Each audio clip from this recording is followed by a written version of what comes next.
We all set? You too. Good. See ya. Bye, thanks. I now call the Snoqualmie City Council meeting to order. All please rise for the Pledge of Allegiance. Councilmember Roth, can you please lead us? I pledge allegiance to the flag of the United States of America and to the republic for which it stands, one nation, under God, indivisible, with liberty and justice for all. City Clerk, can you please take the roll call? Councilmember James. Here. Councilmember Ross. Here. Councilmember Holloway. Here. Councilmember Mayhew. Here. Councilmember Lezay. Here. Councilmember Sundwall. Here. Councilmember Shepherd. Here. Mayor Larson. I am here. Council, may I have a motion to approve the agenda for tonight? So moved. Second. I have a motion and a second to approve the agenda tonight. Any discussion? I'd like to remove the warrants off of the agenda. Okay, so we'll move the warrants off the consent agenda and put those on the regular agenda. And also, are we going to have a Or public? Councilor Shepherd, if you could please speak into the microphone. Are we supposed to have a public hearing, Grant? Correct. I didn't. On the I six-year still trans- didn't hear that. What? The public hearing for this? Oh. It's on there. Yes. First on the agenda. Yeah. Okay, anything else, Council? Should we remove the STIP off of the, is it on the consent agenda now? No. No, okay. Yes, it is. Yes, it is. I'm sorry, the No, the agenda bill is, but the agenda bill is, public yes. hearing is. The public hearing is not on the. Right, right. So, but the STIP is on the consent agenda? Correct. I'd like to take that off the consent agenda. Okay, so we'll take the STIP off the consent agenda as well. Councilmember Mayhew?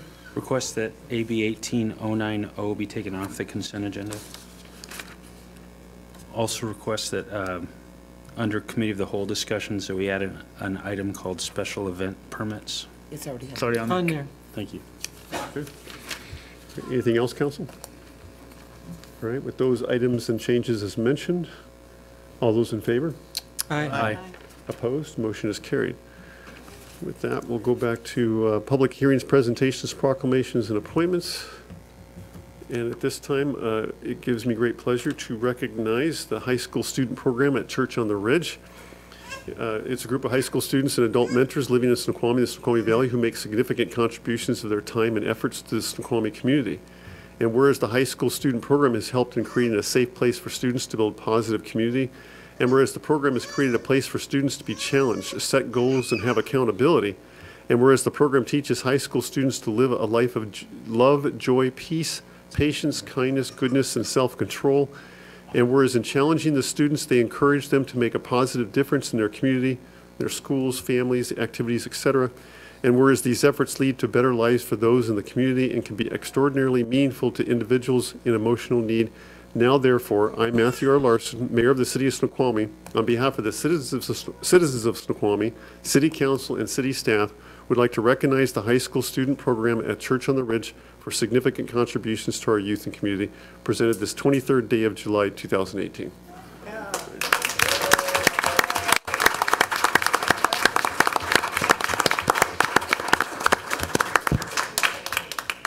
So we have some of the students, the receiver. Hello, young high school. You guys want to say a few words? Or See Charlie. introduce yourself and say a few words. In here or to here? You can speak to the whole crowd. Or Okay. Hey, thank you guys for this award and honor. My name's Kevin Cumming. I'm one of the youth pastors at Church on the Ridge, and I have some of my youth leaders here who it's made possible because of their time invested. I get paid to be there and run this program, but these guys volunteer their time. And so if you're one of my youth leaders or you used to be a youth leader, could you stand up really quick? Yeah, and these guys in the back too, they're standing with kids. And so they're really the heart of what we do. So if we give them a round of applause. And I just know my wife and I, we moved into the Snoqualmie community 8 years ago because we loved the community. We felt like God called us here to serve and just be a part of a great community. And just finding Church on the Ridge has been a blessing. And then having that time to invest in the youth has been incredible. And so we love our city. We love serving our city. And we have a heart for our youth. So anything we can do to help to that, we're more than happy to do, and to hear that you guys love us too is always a plus, because we strive to make your guys' lives easier as a city by loving our students. So thank you, and thank you leaders for making that possible. So yeah. Okay, great. Well, no, we're very appreciative of all the work that Church on the Bridge and the youth does in the community. People like July 4th in particular, that's just an amazing service you do. So thanks. Do you guys want to take a picture? We'll do a picture of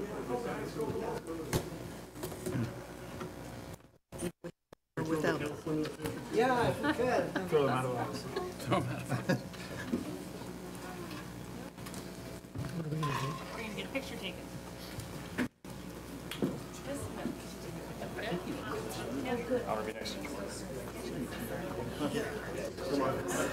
Maybe we got the wrong youth group. You just look a lot younger. We all come with Future babies and future. They need to scrunch. Maybe scrunch way down. There we go. Yeah, just maybe like just everybody move this way. Oh, okay, the other way, the podium. Like just right here. You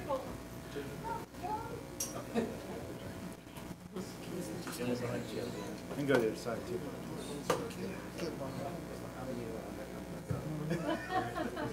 Give us more direction if we need to crunch it a little bit. Yeah, scrunch it a little bit more. Brian, you need to look it back up. 1, 2, 3, I love Snoqualmie. 1, 2, 3. Okay, that's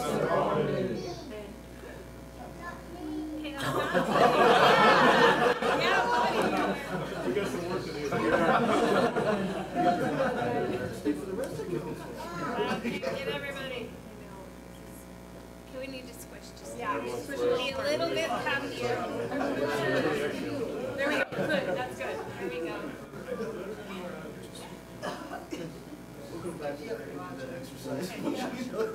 Okay. Good for you. 4, 5, 6. Okay. Good. One more. Nice job, Aaron. Thanks. So what's the intersection? All right. There we go.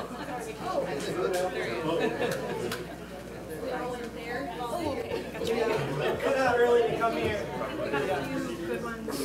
Thank you. All right. Let me get a picture of you receiving some. We're coming. Oh, I know your duty list is like, there's no bottom. What? I can't even imagine how you do it. What a nice work. Yeah.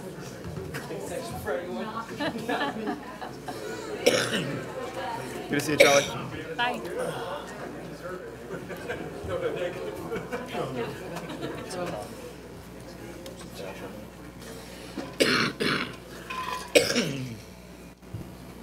I thought they were all here just to say nice things about us. That isn't They were for request for items on the agenda, is that what All right, well, that was fun. And Councilmember Mayhew, thank you for bringing that one forward. Some folks might recall there was a incident a while ago where some fireworks were let off after some enthusiastic events up there, and we had to kind of get down on that one. And we wanted to make, I think Jim had a great idea to come forth and make sure we were giving some positive strokes, not just pointing out some things that, the negative stuff, so. For those of you who don't know, this group does a lot of work, the high schoolers, with fellow high schoolers that they identify as at risk at school, and they just do some incredible work in our community. And sometimes groups will take a little misstep, and that has to be dealt with, and it was, and that's fine. But it's nice to be able to also recognize the good things that they're doing as well. It was great to see such a good turnout. All right, with that, we'll also continue on with the public hearing now regarding the 6-year transportation improvement plan. That public hearing is now open. Is there anyone on the sign-up sheet over there? If we could have one of the staff. Sure. Let's see it. Thanks, Brian. Public hearings? Oh, public hearings.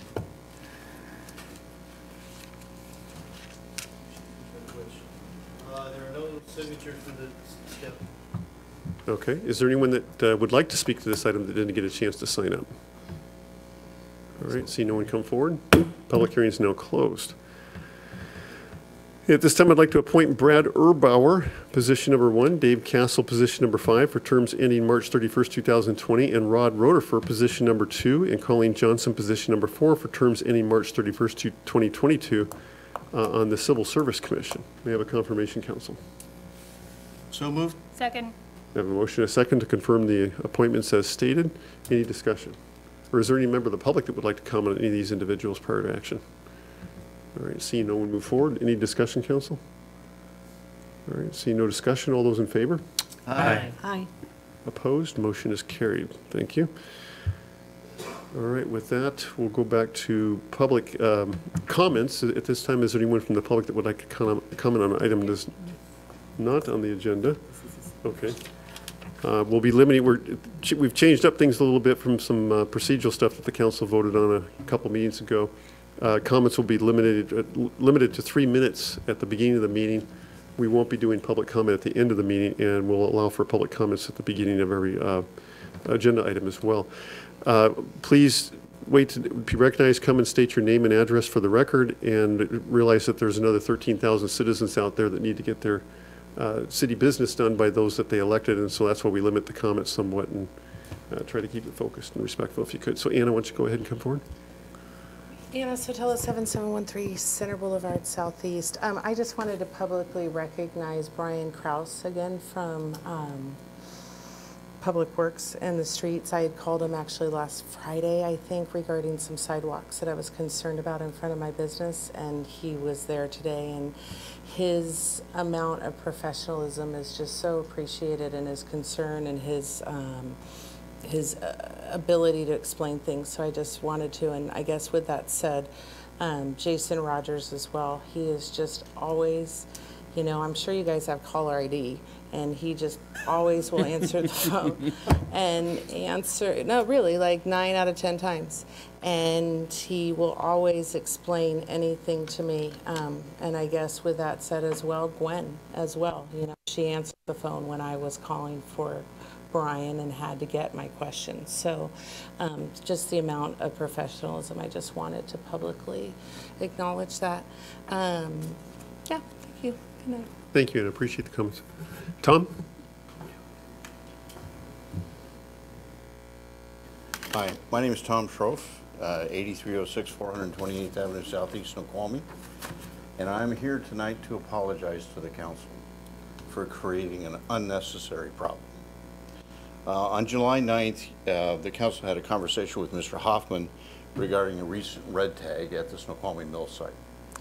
And I want to talk a little bit about that. This is the second year in a row that we have been red tagged for basically the same event. We're learning, but we're slow.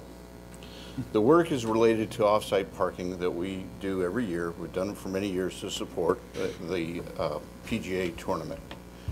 Last year we had a bright idea that it'd be better to service that by accessing off of Mill Pond Road. Not sure that was a great idea, but we did it. It became much more extensive than we expected. There was grading involved, there was clearing and grubbing involved, and then we put some hog fuel. We got red tagged for that and went back and did the proper process for permits. Hog fuel is a wood recycled product. It decomposes rapidly. It's like mulch. And so as we went through the winter last year, it settled, and I had 8 to 10 truckloads of that material brought into the site to level it out again, thinking it was maintenance. It wasn't maintenance. I was wrong. And I didn't ask staff. I didn't consult with any of my consultants. I should have. I did it all by myself. It's my fault. And the real problem is it came to your attention and it wasted your time. And I don't want to do that ever. That's not a good thing. We're trying real hard to be good citizens, contributing to the community. I think we generally have a good reputation, but things like this just don't help. And our reputation is much more important to us than whatever fines you might assess. So we're aware of the problem. We're more sensitive to the problem. We're working very closely with staff on anything like this that we do. There are no other activities like this planned in the future, but I'll keep them posted. I'll do a better job. Thank you. Thank you, Tom. Is there anybody else who would like to speak at this time? All right, seeing no one else move forward, we will move on. Excuse me, it'll be a little choppy tonight because the notes are kind of bouncing all over. We haven't reworked the format with the new procedures. I'm sorry? Yeah. All right, we'll move on to consent agenda. All items listed below being acted by one motion. Action items include minutes for the July 9th, 2018 workshop and regular city council meeting. Warrants have been moved off to the consent agenda. Other approvals include Agenda Bill 18091, Contract Amendment Number 3 with Petite Incorporated to extend contract completion date for engineering services associated with the Utilities Infrastructure Improvement Project and authorize the mayor to sign. And Agenda Bill 18094, Operational Consulting Advisory Services and Accounting Reporting Services, Work Order Number 1, Bank Reconciliation Process and Solve for Unreconciled Differences with Clark Newber, PS. Do I have a motion, council? So moved. Second. I have a motion and a second to approve the consent agenda as stated. Is there any member of the public that would like to comment on any of these items prior to action? Consent? On the consent agenda, yes. The Correct. 2 remaining. The two remaining, so the one that just said no. 091 and 094. All right. Oh, See- yes, I'm sorry. 091, absolutely. Anna Sotelo, 7713 Center Boulevard Southeast. Again, I understand that Petite didn't raise their costs, but, right, 091? Didn't raise anything, that it was just that the job didn't get done, but still nothing has been answered about why we're still using Petite after everything that was given with the state auditor in 2010. And again, Councilmember Mayhew requested that a report be given of what was done by Kirk Holmes back then.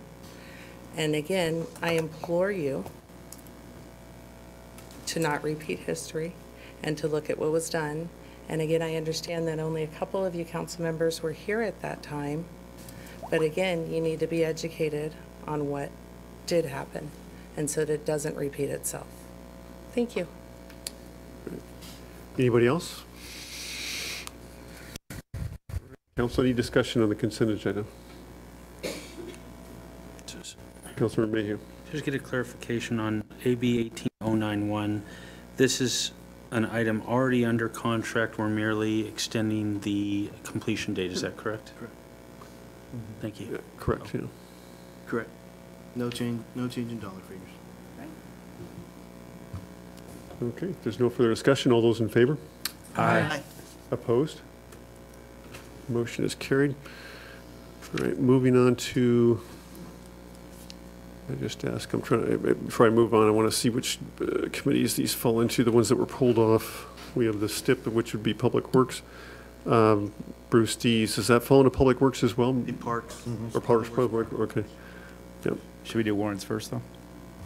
No, warrants would be under F&A. F&A, okay. yeah, we'll do, thank you, we'll do warrants under F&A. I'm sorry, 084 what?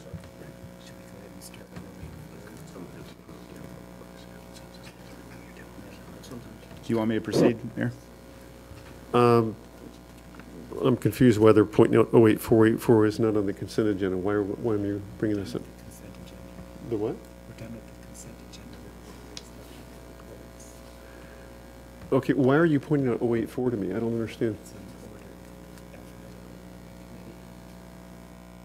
Okay, can we do that when we get to that committee? All right, thank you. All right, under reports, I think it's me. yeah, Parks and Public Works Committee, go ahead, let's go ahead and, thank you. The City Council approved a professional services contract with Bruce Dees and Associates for design and construction management of site improvements and new playground equipment at Koinonia Park. The contract provides for Bruce Dees and Associates to advertise for bids. Move to authorize Bruce Dees and Associates to advertise for bids for site improvements and the construction of a new playground at Koinonia Park at 35600 Southeast Gravenstein Court. Second. All right, I have a motion and a second to approve Agenda Bill 18090 as stated by Councilmember Sunwell. Is there any member of the public that would like to comment on this item prior to action? Seeing no one move forward, discussion, Councilmember Mayhew. I'm aware of a citizen inquiry, just that, I wonder if we could just briefly summarize that this is a little bit outside of our normal process. We're having the contractor advertise for bids rather than the city. If we could just briefly summarize why we're doing that. Yes. We went through August sorry, we went through and got 3 RFQs, like we did with any project. And all we did during this process, we've done it in the past. This is a smaller one, specialty item with the Parks Department, and Bruce Dees is a specialty. He's done, I can't even tell you how many years he's been with doing the city. It's a lot. Since the beginning of the So road. it's very common for us to do this with him, and including construction management, by the way, as well. So we will partner with him. We will do the bidding. He will just assist and help us through that process. So for clarification, the contractor, because this is their bread and butter, will develop the bid package for us. It will be the city that sends it out for bid. It will be the council that approves the final bid package and final contract. So it's just for the convenience of, as I understood this in committee, this was because the nature of this particular work is a bit more technical and sort of a little, so we use this contractor to help us develop this bid for publication, whereas we might normally do more of that ourselves. It's just using the expertise of the contractor in this case, and that's why it's a little different than normal. We're just relying on their expertise in this specialized area. Yes and no. Yes, you're correct, but this, Bruce Dees just calls it out more specific in his contracts, where all the other engineers that we use and contractors, they just do it as part of their project. All right, so in any event, it's part of the contract, it's It part of the is. contract that we already approved, and this Correct. is just, okay, enough said. Thank you.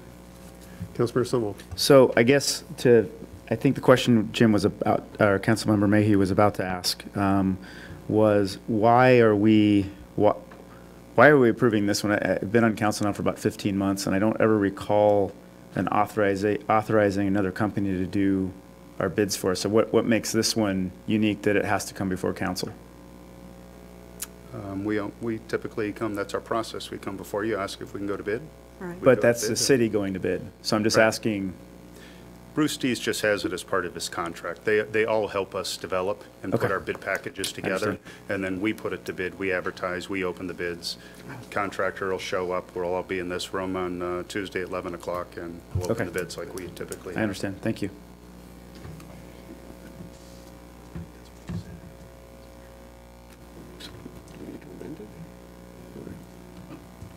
All right, any other discussion, council? Jim, was that a? Yes, thank you. I mean, no, All those thank in, you. all those in favor? Aye. Opposed? Motion is carried. All right. Agenda Bill AB 18-092, state law requires each city to develop a local 6-year transportation plan, or STIP, and it be annually updated per the RCW. It also requires projects to be included in the STIP in order for cities to compete for transportation funding grants for most federal and state sources. Move to approve Resolution 1457, adopting a 6-year transportation improvement program for the period 2019 through 2024. Second. All right, motion a second to approve Agenda Bill 18092 as stated by Councilmember Sunwell. Is there any member of the public that would like to comment on this item prior to discussion or action? Seeing no one move forward, any discussion, council? Councilmember Shepherd? So I noticed that looking at. Councilmember Shepherd, if you could please speak into the microphone. Yeah. So I noticed that this year we are approving, or we're being, a STIP is being proposed without dollars.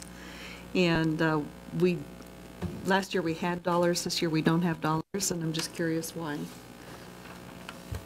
No, we didn't have dollars on the STIP. On the CIP, we do, but on the actual STIP, we don't. Okay, so I'm looking at one that's actually got the pages from the Washington State Department of Transportation. And it's got a lot more information than what we have. And this is from last year. Perhaps, Brian, you could speak to the purpose of the STIP, its only function. Oh, okay. The purpose of the STIP, as it was described in the summary statement, is for municipalities, counties to basically add projects to the state STIP. And what this even though it doesn't have dollars on it, what this does is it allows us to go to the state to get federal funding for these projects. Basically just shows the state that, hey, we've done our due diligence with creating projects or having projects that we can get federal funding for. Right. So the state's not looking for all the a 2-page or 5-page description of the project, the cost and all that. They're just looking to say, put your project on the list. If it's on the list, it can be qualified for funding. If it's not on the list, it's not qualified for funding. So we just have to decide which projects we list on there. Well, and even to go another step further, I don't know if I would call it qualified, but considered for funding. Yeah. I mean, for even consideration. And some of these, there's as an example, the Kimball Creek Bridge replacement. How do you put a number on that? And it would be very large. And another one is the railroad. The SR2 202 bridge. Yeah, thank you. That's second from the bottom. To put a number on that would be a shot in the dark. Mayor, and just to clarify, this it's obvious, but I think not to the audience members. This has to be approved by council. This can't be. It's recommended by mayor and staff, but it has to have action taken by council in order for it to be qualified to be entered into, if you will, at the regional and state level. I guess to put the answer in its simplest form, it does not require the financial information on there to suffice for what the state requires for the. That is correct. Okay. Councilmember Shepherd. Councilmember Shepherd. Okay. What's the difference between the STIP from last year and this year? We removed one that I can't recall. It was number 13. We moved 13, which was the pedestrian bridge by we moved number 13, or prior number 13, which was a pedestrian bridge, which was funded by some mitigation from Snoqualmie Bridge 1, I believe, but we spent that mitigation. So we took that off as a placeholder for those funds. We moved up the SR, or Highway I-90 SR18 westbound ramp from number 3 to number 2, and then just reordered the rest of the list from what we did. It is largely the same. It is largely a carryover from what we did last year. Councilmember Ross, did you have a comment? You were.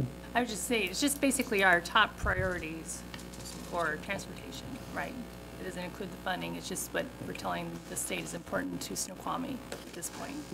What the council deems as order of importance for these projects, yeah. Right, and we spent too long in committee on Monday. It could have gone way worse. We put the brakes on it. You could spend 3 hours prioritizing these things. The bottom line is meetings on is that what is our wish list, right? What would we like to accomplish? And there could be a scenario in which, I'm just picking random, number 7, there's funding that becomes available for like number 7 that can only go to number 7, right? And who cares where it showed up on the list, but it can only be applied to a specific subset of projects, right? We're going to go after that funding even though it's not at the top of the list, right? What's at the top of the list is probably the second most expensive thing on the list, and a lot of it is out of our control, but we still need to be on it. I mean, same with the interchange, right? But if there's an opportunity, we want it on there because if there's some crazy grant opportunity that comes up, we want to make sure that we can play ball on that. And so that's why we also don't go to the laborious effort of putting specific costs around them. Because if we do get to a point where we would apply for a grant, that's when the effort would be put in to go. This isn't allocating dollars to anywhere, so that's why there's not dollars associated. Does that make sense? Councilmember Shepherd. Okay, so last year they had Resolution 1393, and in it they have the forms that are coming out of Washington State Department of Transportation. How does that relate to what we're doing now? Because this is described as the STIP from what I think is last year. And this looks very different than what we got this year. Okay. I'm not exactly sure what you're looking at. What all the municipalities are supposed to do, if they want to be considered for federal funding, is create a STIP or a list of projects that they give to the state and the state adds these projects to their STIP, basically. In a nutshell, that's what this document does. So I'm not exactly sure what you're looking at. Wait, In the form, hang on. So the form that is attached to the resolution, which lists out the priorities, is that the form, that's not, I was gonna say, is that the format as prescribed by the state? Or is she looking at a different format of what we supply to the state? If I could clarify that, you mentioned resolution 1393, that would have been a 2013 resolution. Well, it's for 2018 through 2023. So I don't know. It was Well, signed. And I concede that as we get further along in the budgeting process and the CIP, we will attach dollar figures, estimated dollar figures to this as we get deeper into the details. Again, as stated before, what is required at this time to the state is, here's our list of capital transportation projects, and here's the priority in which the city wants to focus. So that's what's before us tonight is this the right list of projects, and is this the right priority on those projects? It is not prescriptive of the order in which they will be done. That many factors will come in as, like you were saying, funding and other things will come in and determine the exact order under which it's done. But this represent our priorities. I don't think the format, the font color, the way it's, all that matters is that we have our items for the state so they can get it incorporated into their STIP, and then we're good to go in terms of being considered for those grants, correct? Correct. Right. So I'm not sure what sort of variations you might see year to year. Yeah, The STIP is a pretty simple document.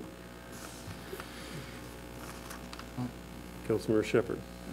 Okay, so I was looking at what Issaquah has for their STIP, and it's got a map, and they have identified where all the projects are on the map, and then they've got a legend that has listed out all of their projects and, you know, the number of the identifier for each of the projects and where they are on the map. Some of these descriptions, I was having a hard time finding where they were. So it would really be helpful if we could get something that looks like a map with the list of items that you have here. And didn't we have two tables in this agenda? I understand that we have one that's got a different number of items than the other one in this agenda bill. I mean, the projects are in a different Yeah, there's number? two tables in this attached to this agenda. Two of these? Yeah, there's two of those. Okay. The one, I think one has one item less than the other one. okay, one less list? Yeah, the two lists, I think one has like 15, the other one has 14 or something like that, 15, 16. That may be between the background and what was final. The one that is in the resolution is the one in question tonight. It has, and it should, the one that should be looked at is it has three numbered columns.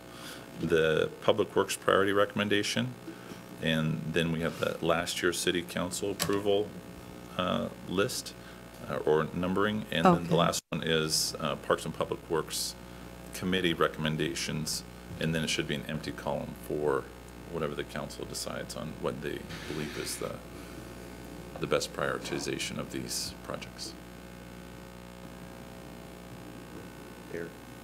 I'm being Yeah, sorry, Councilmember Holloway. being behaved unusually. I'd like to call the question. Second. If that's There's even been a next. motion, a second to call the question. All those, so we have to stop debate at this point and ask all those in favor of calling the question. Aye. Aye. Opposed? Motion. Oh, All right, so we have Emphatically. six ayes and one no on calling the question. So the question's been called. All those in favor? We're back to the main motion now. Wait, sorry, but what are we doing? Back to the main motion, basically voting on the STIP. Okay. All those in favor? Aye. Opposed? no. No. All right, 5-2. With Councilmember Mayhew and Shepherd opposed. All right, thank you, Brian. Well, following, I mean, no objection to the conversations that were asked. I guess I'd invite Public Works, let's have that conversation, I have no problem with that. But the question tonight was that the correct list, correct priority? Point of order, Mayor? The question's been called. We can't keep debating this one. Point of orders, Yeah, go ahead, point of order. I'm sorry, point of order outranks the call to question, doesn't it? Please state your point. The discussion amongst the council is meant to go to all the council members, not allow one council member to ask repeated questions until we call the question. I think that you should have questions move around as required by Robert's Rules of Order. I didn't see anyone's hand go up that was asking other questions. And I did ask Councilmember Holloway, he raised his hand. Did you have your hand up? Did I not call on you? You called on the other council member before I had a chance to raise my hand. You never asked if any other council member had any questions. All right, thank you. That's point well taken. Right. Which I did have some. All right. Brian, thank you. Yeah. All right, with that, any other report for Parks and Public Works Committee? Nice. No, I think we're good, actually. Thought I was going to have the day off. Apparently not. All right, moving on to Community Development Committee agenda bill. Or before we do that, I was remiss in not noting, I think we have another very distinguished guest in the audience tonight. We have, I suspect, a Boy Scout looking for his citizen's badge. Sir, could you come to the podium, introduce yourself, and tell us what troop you're with and what you're up to? Hello, my name is Jack Meisberger, 33804 Southeast Odell Street. I'm with Troop 115. Troop 115, great. Yeah, how long have you been with 115? About 2 or 3 years now. Oh, nice. Yeah. What grade are you in, or how old are you? I'm going into 8th grade. I am 13 years old. Excellent. Well, thanks for coming tonight. Has it been captivating and exciting so far? For the most part. I wouldn't expect a yes. So here's the deal. Anytime a Boy Scout comes in looking for their badge, you are a distinguished guest tonight, which means that anytime you raise your hand, you have questions about what's going on, we stop the meeting and we take your question and address your question, okay? So you have a lot of power and authority tonight. Do you understand that? Are you comfortable with that? Okay, use it if you'd like, all right? You have more power than we do tonight, just. Yeah. All right. Thank you, sir. Do you have any questions at this time? Not currently, no. All right, thanks. Thank you. Okay, with that, Community Development Committee, Agenda Bill 18084, Second Amendment to the Riverwalk Phase 1 Design Agreement with Berger Partnership. Under AB 16-002 and AB 17-067, the city approved an agreement, the first amendment to the Snoqualmie River Phase 1 Design Bid Ready Construction Plans with Berger Partnership for $818,000. The second amendment extends the contract end date and adds $30,812 in contract costs to Kimbrell Creek scour analysis and cultural resources assistant. The new contract total is $848,875. This action will require a future appropriation of Fund 313, Riverwalk Construction Fund, in the adopted 2017-2018 annual budget. Move to approve the second amendment to the Riverwalk Phase 1 design agreement with Berger Partnership and authorize the mayor to sign. Second. I have a motion and a second to approve Agenda Bill 18084 as stated by Councilmember James. Is there any member of the public that would like to comment on this item prior to action? Seeing no one, move forward. I'm sorry. All right, Anna? You have 2 minutes, please. 3, right? No. 2. Oh, that's right. Anna Sotelo, 7713 Boulevard Southeast. I really would like to see the Riverwalk project done and going, and I've been reading public records requests about just all the delays. And, as tourism conversations have been happening lately, we've really established that we have the river, we have the falls, and we have Mount Si. If we can call it, it's kind of North Bends as well. But we really need this river walk, and it's kind of like where Councilmember Mayhew has been saying, let's do it or not. Let's do it or not. Let's do what we can now, and let's not be waiting for other parts of it. So I would really like to see groundbreaking starting on sections that we can of the Riverwalk. Thank you. Thank you, Anna. Anyone else? All right, see no one else come forward. Councilmember Sunwell? So just a couple points here. This was originally sitting in the Parks and Public Works Department, and on Monday we elected to punt this over to CDC. I don't know if there's a committee that this fits 100% in, but we felt like this was probably a little bit more on the CDC than it didn't really have to do with utilities or parks or anything like that. So that's comment number 1. Comment number 2. I also would like to see as much of this get moving as possible, especially stuff that is, I guess I would say, east of river. But one of the things we have to be super careful of is the last thing we want, and one of the things that would make us look most silly, is if we have this bridge to nowhere sort of phenomenon where there's a very significant portion of this that would connect with the falls that is in dispute in terms of the land. And so we have to be careful about what we do and what we decide to do there. And having a river walk that ends at Kimball Creek is maybe not worth spending any money on, potentially. So we do have to be careful that, that we can see a likelihood of total completion before we jump into partial completion. That's my opinion. Councilmember Jeans. When this came before the council before, there was a question as to what we were paying for the $30,812. I mean, it says for cultural resources assistance and the Kimball Creek scour analysis, but I think we were looking for someone from the engineering department or else, or otherwise, to explain more detail about that. Nicole can speak to that. Thank you for discussing this tonight. So about $10,000 is for cultural resources analysis, and about $20,000 roughly is for the scour analysis. A scour analysis is something that you do when you put in a bridge and you want to make sure that it doesn't wash away. The bridge is estimated at about 60,000 pounds or 30 tons. We want to make sure that the river bank, the creek bank on either side of Kimball Creek can support that footing. It would be terrible to have a beautifully constructed bridge that went downstream. So basically the scour analysis is taking a look at how water will be flowing in that area, making sure it will remain stable around the footings, and then seeing if there's anything additional needed for the stability of those footings, which could then inform permitting. So it'd be bad to have a bridge to nowhere. It'd be bad to have a bridge that washed away. The scour analysis represents about 3 to 4% of the total contract cost, but we think it would be money well spent and would certainly provide a lot of liability and peace of mind. So that is what a scour analysis is doing in this case. And will you comment on the cultural assistance they'll be giving us? Yes. The cultural resources process has perhaps been the most delicate process thus far. We want to make sure that, so anytime especially when you get state money and you need to do a cultural resources assessment, technically you should be trying to do it for most of your public projects regardless, but we have to do it to get this money. And basically we want to make sure that the foundation of that assessment is accurate and hopefully neutral and provides an adequate invitation for additional discussion around some of the areas that have been contended. We also want our consultants there to make sure that what we're saying in those meetings is accurate. So we've had to do some additional edits we didn't anticipate, and we want some additional assistance in meetings. So that's why we're putting a little money there, making sure that diplomacy effort has good support. Good. Thank you, Nicole.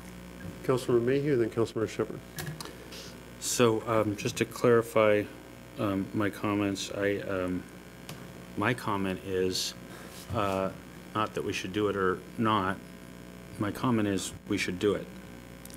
And the second point I'd make is I'm trusting staff is thinking through the right place to do this scour analysis and so forth. I hope that Riverwalk is not sidewalk next to 202.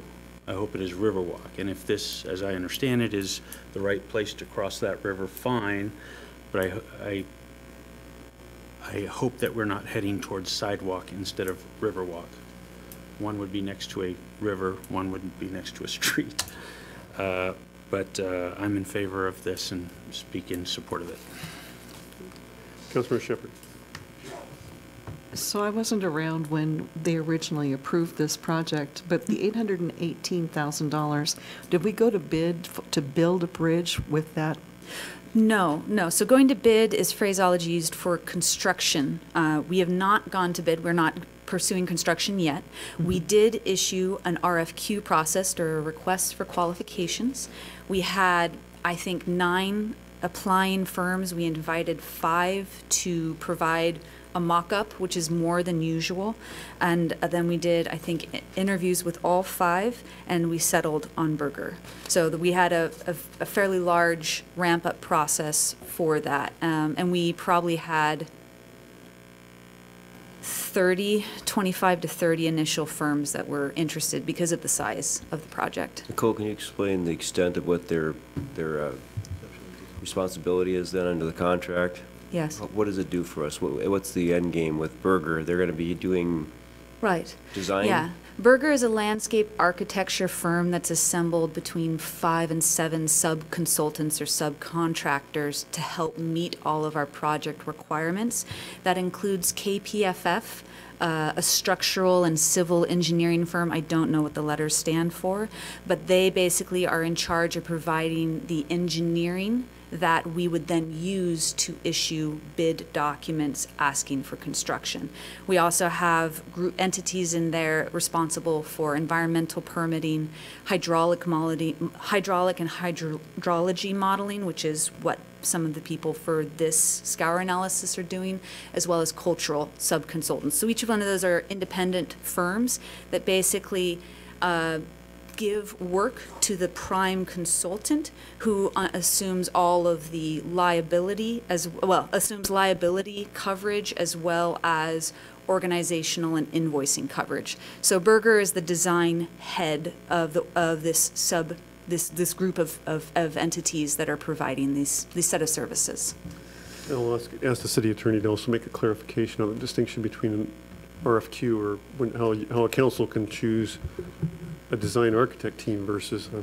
Sure. Well, and just in brief, for architects and engineers selection, it's a request for qualifications as Ms. Sanders outlined, and then from that, staff develops a set of criteria and interviews, and then recommends and council awards a contract to the most qualified consultant, not the least price. And the selection process, the statute says, cannot be based on price. Mm-hmm. We only get to price once the successful architect or engineer is selected, and then a contract is negotiated, Mm-hmm. as opposed to a construction bid process where a set of bid specifications similar to what council authorized earlier for the Koinonia Park is prepared by the consultant, Mm-hmm. that's advertised, and then contractors submit a sealed bid from which the lowest responsive bid is required by law to be selected, and that's solely based on price. So that's the distinction.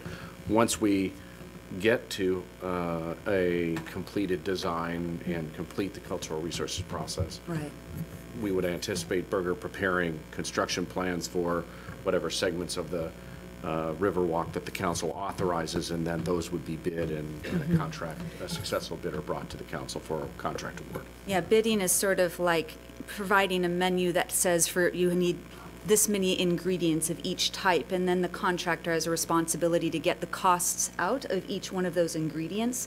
So you basically have a set menu that then they're assembling the cost to match from all of their procurement side, whereas an RFQ process is saying, we need to hire a chef who has experience and adequate background in order to provide this meal or design this meal. Are there any other council members that want to ask a question before I come back to Councilors Mayhew and Shepherd? Councilmember Mayhew? So just, am I correct in my understanding that this contract, Mm-hmm. as it is now and as it will be amended, is, so I have 2 parts to my question. One is that it is to produce a construction-ready design, the idea being that at the completion of this contract, we're ready to go to bid to construct this. Mm-hmm. And secondly, that these additional time and the additional changes that are requested here are to address a few issues such as the Kimball Creek crossing, such as the cultural concerns, such that will be the outcome. The thing that's delivered is ready to go to construction. Is that correct? That is the intent, Thank yes. Councilmember Shepherd? So, and I'm trying to understand, so when we did the $818,000, that did not include what we're going to ask for in the 30,000. And what I'm trying to find out is this a change order from what we originally were wanting to do, or is this something that should have been incorporated into the original bid? It would have been nice, but this change order, I believe, is a terminology specifically applied to construction processes. So this is the equivalent on the design side, which is a design amendment, but it's fairly similar in the sense that it's an addition we didn't foresee. The reason we are coming back for this is that we were not sure that we could build the pedestrian bridge over Kimball Creek. In our original designs, we were doing feasibility analysis, but we were trying to cost out different aspects. So even at the 30% design stage, we weren't sure that we could do this. When we got to 60% design, we were like, we actually think we can do this within our budget, but that's what then triggered the awareness that we need this additional assessment to make it whole. Thanks. All right, thank you, Nicole. If there's no further questions or discussion, we'll go to the vote. All those in favor? Aye. Opposed? Motion is carried. All right, with that, we'll move on to Agenda Bill 18095, extend the date for closing the sale of the King Street lot by up to 60 days until 12 a.m. on September 30th, 2018. On June 29th, 2018, the city received a notice of extension of option King Street Properties LLC, the company owned by Mike Seal, who also owns Sigillo's Cellars Winery. Per the terms of the amended and restated option agreement, the notice delivery converted the option agreement into a purchase and sale agreement after a closing date of 30 days following the delivery of the notice. On July 16, 2018, the Community Development Committee did not make a recommendation for the July 23rd City Council meeting on a proposed amendment to the height limit to the downtown historic retail district, and instead set the matter over to August 6, 2018 committee meeting. On July 19th, Mr. Seal wrote a request, a 60-day extension on the closing date for the sale of the King Street lot in order to have time to learn whether the city code will change, and if so, the effect of that change on their proposed project. Move to authorize the mayor to extend the date for closing the sale of the King Street lot for up to 60 days until 12 a.m. on September 30th, 2018. Second. A motion, a second, to approve Agenda Bill 18095 as stated by Councilmember Jeans. Is there any member of the public that would like to comment on this item prior to action? Julie?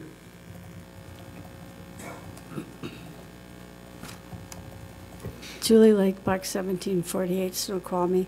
I sent you all an email, and so did Chris Coughing, but I don't know if you had had time to look at it and contemplate it. So I'm going to read it to you. Dear council members, what was blatantly obvious to some citizens from the start is finally being admitted to at this last-minute addition to the city council agenda. Extend the date and so forth. The whole discussion about elevating the building height code for downtown has obviously been intended to benefit one merchant. I and others claimed this all along, and while it's refreshing to see city council finally come clean about this, I implore, the city I mean, come clean, I implore you to vote against it. Bear in mind that the initial idea to even sell the King Street lot was merely a suggestion from an outside consultant, Destination Development, in 2004, and was never an imperative. This is nothing bad about Sigillo Cellars. I think they're a great addition to downtown, but I think we've had enough here, and this whole building height thing was so obviously about that. Thank you. I also have a letter here from Chris Coughing, and I don't know if there's time to read it, but I'll try. You have 48 seconds left. Okay. Please do not approve the proposed extension and so forth. Parking issues, lack of oversight on raising property values as time elapses, negligence regarding citizen-owned tax parcels, represents and supports the good buddy principle on real estate and business transactions. Developer is waiting for increased height restrictions. If the city insists upon negating public and merchant comment, calling for continuance of it as parking, then the city should put the parcel up for market value. This transaction represents a gross statement of the good old boy policy of government action and creates distrust in the community at large. Thank you for your consideration. Chris Coughing, downtown resident and merchant for 29 years. And she emailed it to you too. Thank you. Great, thank you, Julie. 2 seconds to spare. That was very well done. Is there anyone else like to comment? Ryan? Sure. Ryan Seal, 8086 Railroad Avenue, Southeast. So I can speak to the ask for the extension. We had been working with the city for over a year now with design plans that had height listed on them. It was our understanding that the height was 35 feet for the historic district. And with the possibility of it being moved to 30 feet, that's where it had us asking for an extension to find out what the city plans to do and if there is going to be a change, and what then we would have to do to make a change in order to make the building still work and fit there. So that's why we're asking for the extension, is to possibly retool our design to fit with a lower height restriction than what we looked at when we thought of this project a year and a half ago. So that's our ask. Thank you. Thank you, Ryan. Is there anyone else who would like to speak? Tom? I can't help myself. My name is Tom Schroff, Snoqualmie Mill. I have no interest in this issue at all, no property in downtown. But I urge the council to grant this extension and give Sigillo the opportunity to make this work. Height is the issue. That lot has been vacant for many, many years. It will continue to be vacant for years and years after this if you don't follow through with them. I had an option on this property from the city in 2010. I could not find anybody interested in downtown Snoqualmie. The city has a problem. Sigillo is a big step in the right direction to solve that problem. Thank you. Thank you, Tom. Is there anybody else who would like to speak to this item? See anyone else come forward?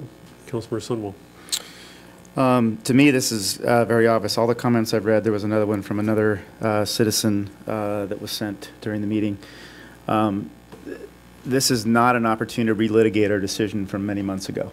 We voted as a council to move forward on this. Yes, we've granted a couple of extensions. They met the June 29th, or I guess it was a June 30th deadline on June 29th for their funding. This is a very natural consequence of the misunderstanding that there is between two different conflicting pieces of city code and ordinance, which is the very reason why this has come up at all, was the idea of cleaning up our code so that we have a better understanding of what applies to what and these two conflicting pieces of information and that. And it is absolutely understandable that someone who's going to make a multi-million-dollar investment on that lot would want to wait to see what our ultimate decision is, a decision we have not yet made on the height. They would be crazy business people to not ask for this business decision. And I, for one, do not want a crazy business person taking up that lot and operating a business. So I fully expect. I fully expected this, and I think it's wise business. I think it's good for the city that they would extend this. We want a committed partner who knows what they're building and knows what restrictions they're building on. And when we come to that decision in the coming weeks, then I would expect this particular business to decide whether or not they can comply with that or not. And then we go from there. But, hold on, just to be clear, as much as some of the feedback we've gotten, this is not relitigating our decision from months ago. That decision has been made.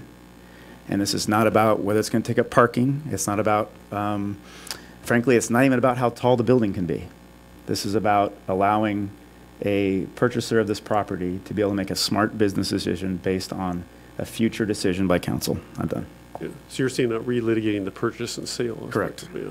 As much as some would like that to be, that is not what this is about tonight. Which, by the way, I saw some posts on Facebook that were saying it was a purchase of $200,000. I have no idea where people got that number. It was more in the range of $450,000. I think it was more than a fair price for the city. So if any citizens do want to get information, I urge them to get that directly from the city rather than from social media.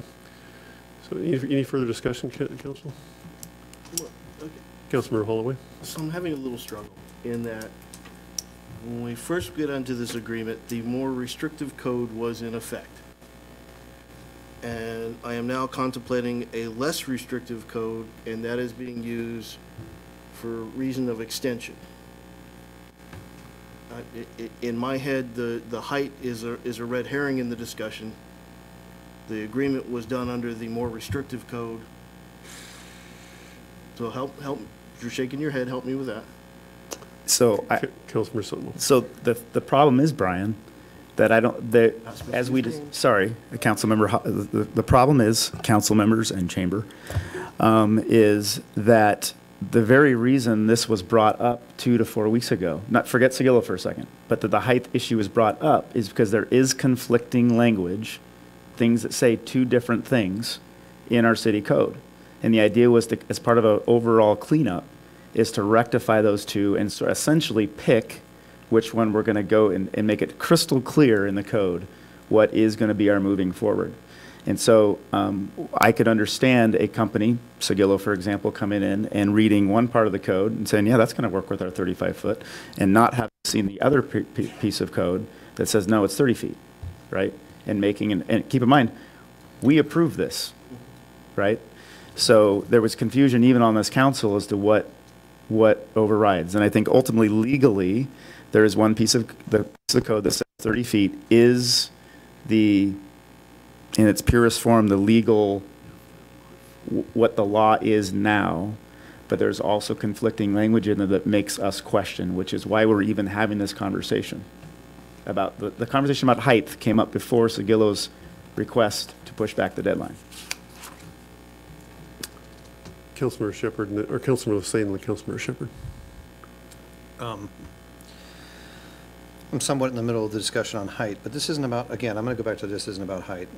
We have a local community member, a business owner, that is asking for a reasonable extension to ensure that they've made a sound business decision with the city. The city council's approved that their purchase and sale go forward. Because of the discussions, I would make the same request as a business owner if I was in the same situation. That has no bearing on how I may discuss the height limits or the code language cleanup and those sorts of things. I think we need to be reasonable as council members, consider that this is a good, solid community business owner. They've asked for something incredibly reasonable.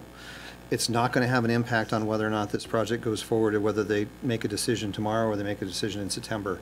I think council has business to take care of. We will take care of that business. I urge council to approve the extension. Councilmember Shepherd.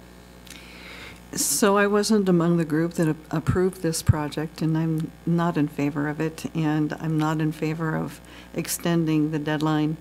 I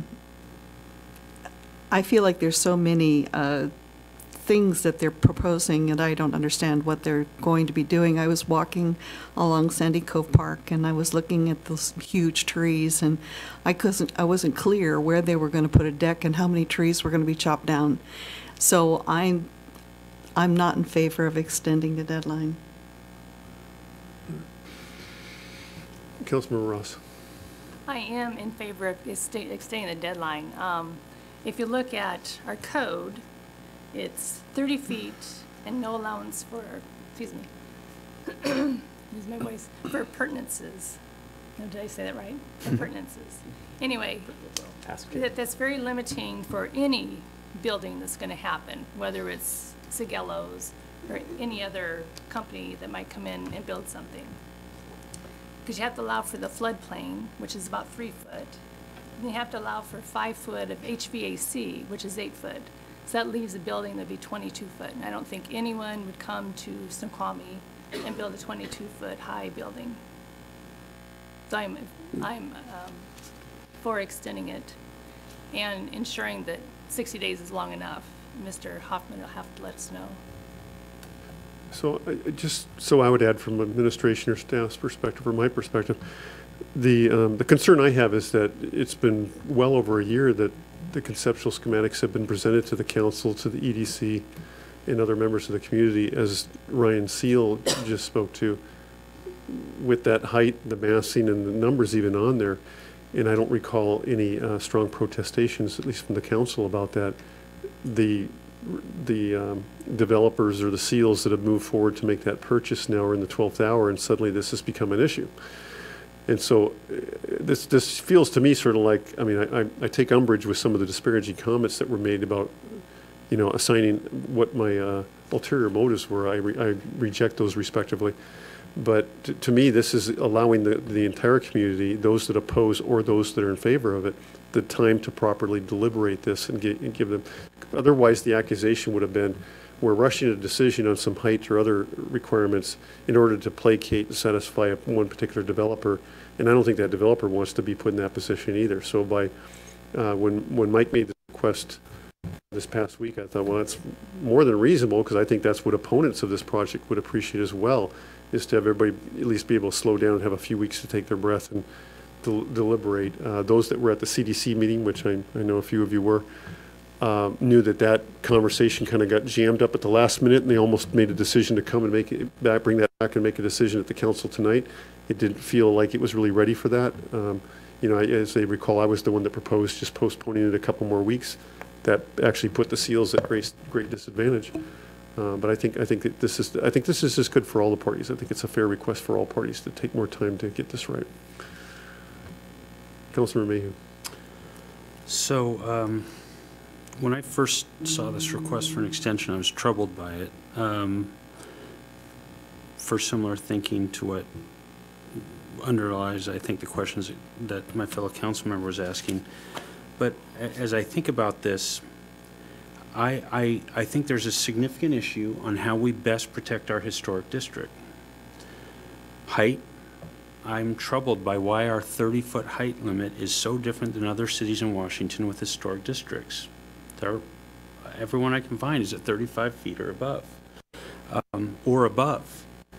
And they're not in a floodplain. And so I'm wondering how the floodplain was factored into that. No one has been able to speak to that. I'm very troubled by the fact that there hasn't been any building since that 30-foot height limit went in that district. That is just a period of time in which normal districts don't go that long without new investment happening. Now, there's potential answers to that. Maybe there weren't lots for sale, but I'm troubled by it. I'm also just wondering if height is the only thing that should be part of how you get an historic district to revitalize itself, to be vibrant, and be what I think that we're all looking for. I think more work needs to be done to really resolve this and get clear on this. And I think we need to do that. I will, as a side point, renew my concern that the Community Development Committee only is ever allowed to meet for an hour, and so many issues get postponed because of that. I really feel that we have to have that committee meet for longer to get its business done. I think we need to really resolve this business of how we solve the historic district. Separate from that, I don't understand the map. I don't understand why we're using a historic building or historic district overlay map to protect a vacant lot. In a very weird, I think it's because there was once a contributing building there. Well, it's not there and it hasn't been there for a long time. So I don't understand that. I think this all needs to get resolved. I was asking myself, why didn't the buyer know this? Well, I just heard the buyer tell us why, and I find it, based on what we've heard from our own city employees about confusion between the 30-foot and the 35-foot, I find it believable, and I believe that it's therefore a reasonable request by the buyer to get a delay on this until they can have clarity as to what exactly it is that they can do with this property they're buying. And so I think that we should give this extension. I think it's the reasonable thing to do in this case. Councilor Shepherd. One of the things that I'm a little confused about is that they're waiting for us to make a decision to change the overall height allowed for the historic district.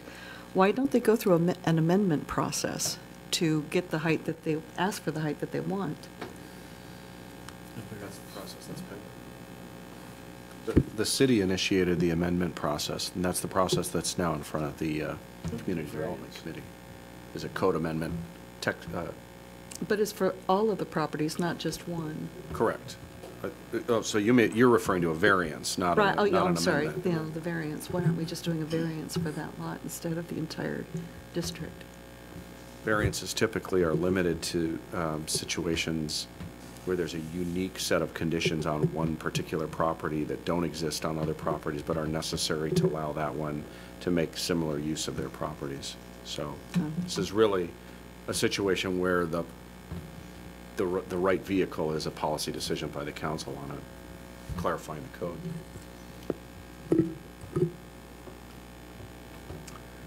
Councilmember Holloway. I guess having heard the discussion, I'll state,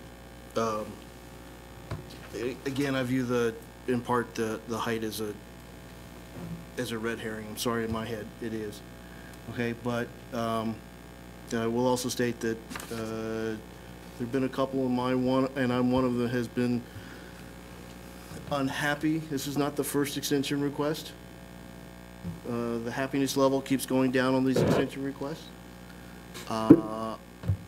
You got it for one more vote. Don't ask me again. Okay, let's get this done. Although I think this is the first extension that was requested due to an action or inaction on our part, not on some of the due diligence they were doing. But any other comments or discussion, council?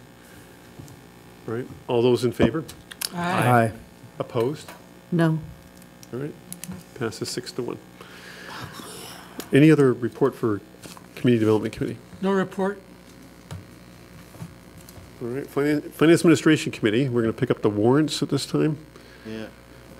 So approval of warrants, claim warrants number 45602 to 45652, number 30, totaling $113,275.26, 72301 D7-2018 totaling $500, and ACH payments totaling $128,810, and 45653, 45704, number 31, totaling $278,267.77. So I guess move to approve warrants as stated. Second. All right, I have a motion and a second to approve warrants. Is there anybody from the public that would like to comment on this item prior to action? Seeing no one move forward, any discussion? Councilmember Shepherd? Okay, so I still don't have, I have to do a public records request in order to look at warrants, which is not done as far as I know in any other city.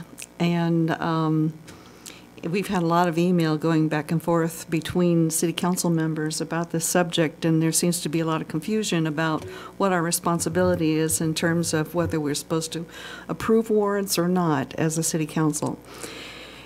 And so I'm pulling this off, and I'm not voting for approving warrants until I don't have to process a public records request in order to look at them. Councilmember Holloway. So we will be putting a new process in place under which questions in regards to the warrants can go to the F&A committee, and the warrants are available for council members to look at. I caution, let's not get into micro-analysis of the warrants. We're already there. Well, you can look at the warrants. If you have questions, bring them to F&A, and we will disposition. Is it an easy answer? Is it an analysis? If it's analysis, we, the council, need to make a decision how deep we want to go into those things. Okay? Councilmember Sunwell, and then Councilmember Lasay. No, Okay. my head hurts. Go ahead.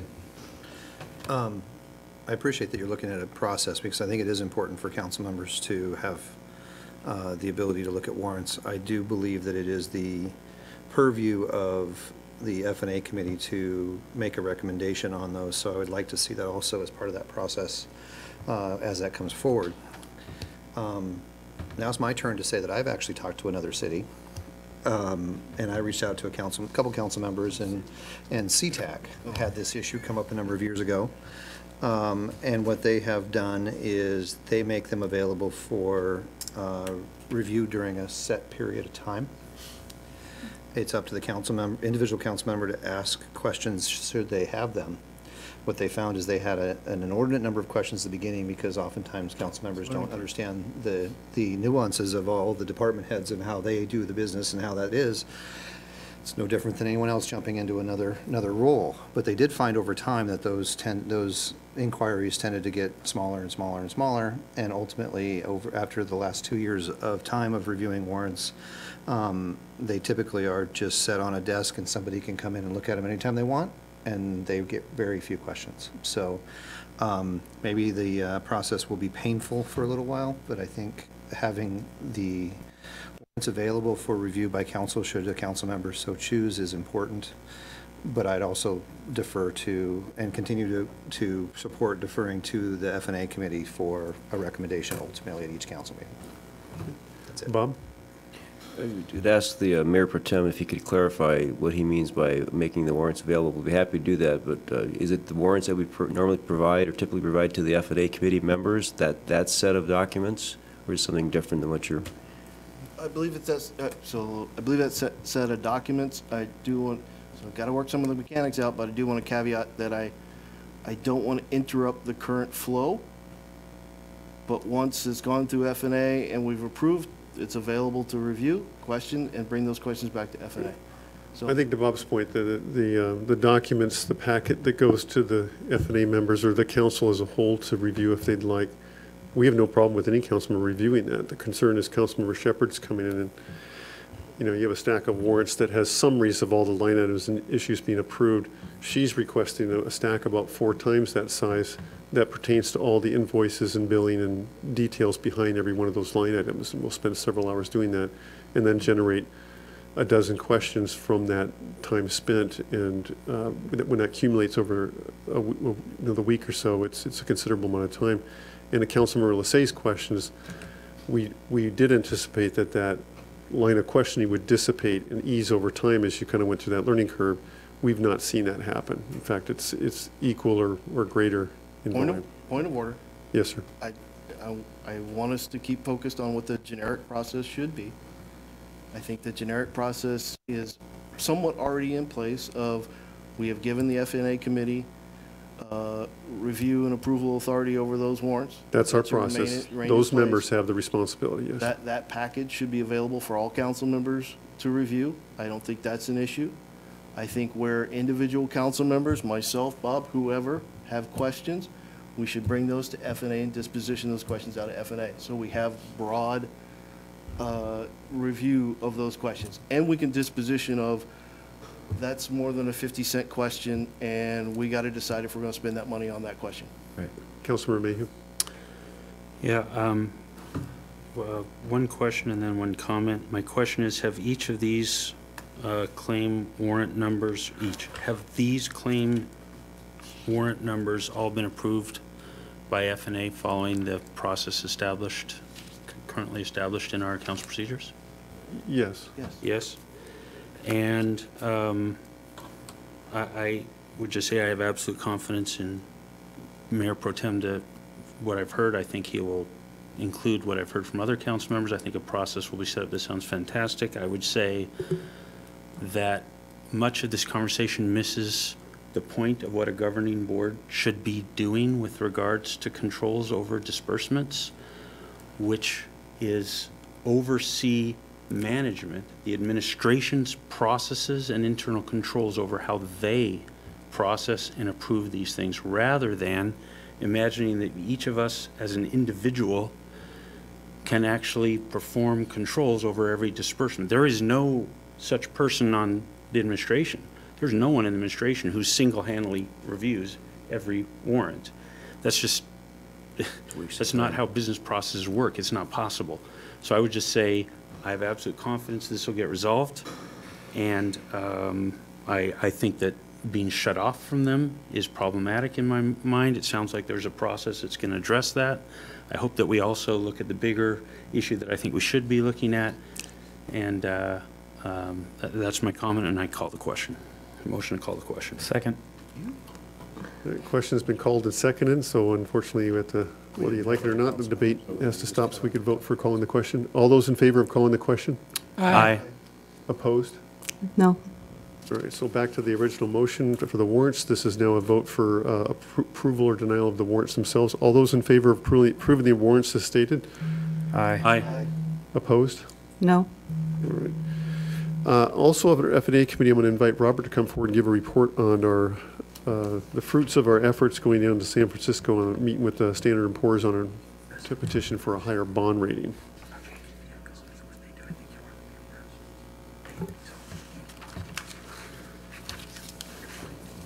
Sorry, Robert, I probably should have given you a little more warning. Are there any other, were there other items under F&A or any other reports under F&A? Wait, Robert, are you ready? Yes. Okay, jump in and go. So we briefed F&A committee last week on Tuesday. And just a side note, I got my citizenship merit badge a long time ago. I did not finish Actually, that's a Eagle good Scout. segue. I meant to ask him. I should have stopped and asked. Anything at this point? Any questions? Are you good? Or, all right. It's still exciting, right? You're asking the scout or the parents of the scout?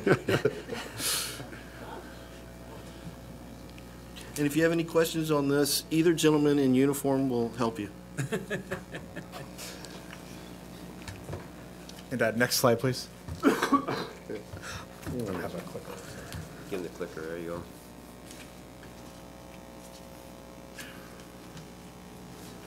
Okay, so the city went back to update its credit rating, and it was to assist with the revenue bond issuance for utilities, which of course the council passed. And we have good news here. The city was last rated in 2017. The credit rating in this last issue that we just received went from AA minus to AA. And so that's it's an upgrade. It's going to assist the city with a competitive interest rate.